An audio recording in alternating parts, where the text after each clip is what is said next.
The MP, Harriet Harman, has she not been here to discuss anything? No, she hasn't. She hasn't said a word. Her own constituents have written to her.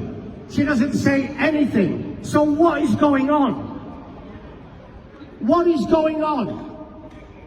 Why has nobody from the Foreign and Commonwealth Office mentioned Mazin Amnikanu?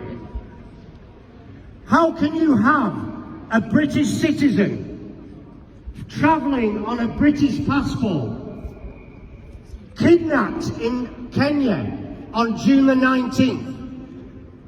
He was tortured for 8 days before being extraordinary rendition back to Nigeria. Why was he extraordinary rendition back to Nigeria when he's a British citizen? Has nobody behind these windows asked that question? How can you all remain silent?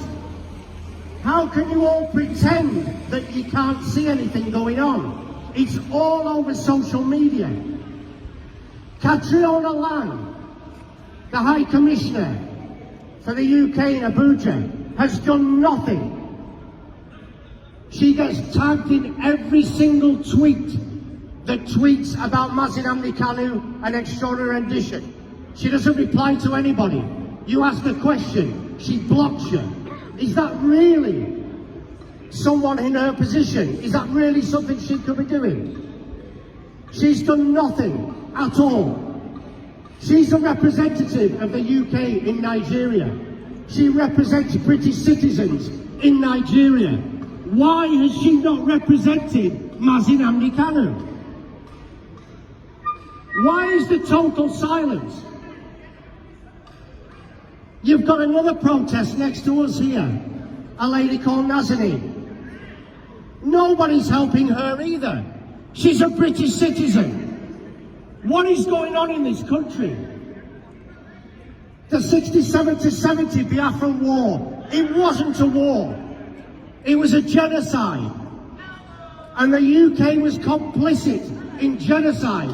The UK is complicit in genocide now, today. It's happening again. Yet why do we not hear about it? You go 20 yards away, the BBC cameras are there, the ITV cameras are there. Why does the BBC and ITV not cover Biafra? If what was going on in Nigeria was happening in any other Commonwealth country, it'd be all over our news. So why is it not reported? It's not reported because the British government are still looting all the resources in Nigeria. Biafra on its own would be a world leader in any way you can think of, one of the richest countries on earth. But the UK can't let that happen. Because if the UK lets that happen, it has to start paying for the resources, of which all the oil that it gets now is given free. How can you put oil above thousands and thousands of people's lives, slaughtered on a daily basis? Catriona Lang, who works for this office, is fully aware of it. What's her response? Her response is to go on Twitter and start dancing with the Fulani terrorists who are committing these atrocities. How is that right?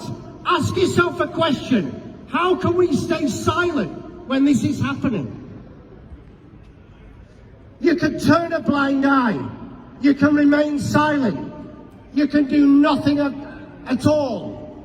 But don't ever turn around and say you didn't know what was going on, because you know exactly what's going on and you're doing nothing about it. It is absolutely shameful. Boris Johnson, what's he doing? He's doing nothing. Buhari is dead.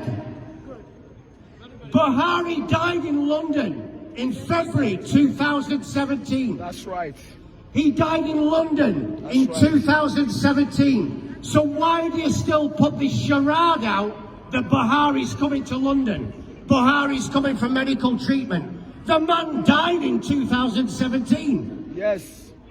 And when that comes out, seriously, the UK will look the biggest fools on earth. The death certificate's there. It's all written. That's right. There's proof he died in London. He's buried in Saudi Arabia. And yet you keep that quiet as well. How can you keep quiet that a president of a country died 4 years ago and you're still portraying him coming here for hospital treatment? Is that not a farce? Cover up. It's a total cover-up. A total corrupt cover-up by a totally corrupt government. But when Biafra comes, then we will see who laughs. Because it won't be the UK. All hail Biafra. All hail Biafra!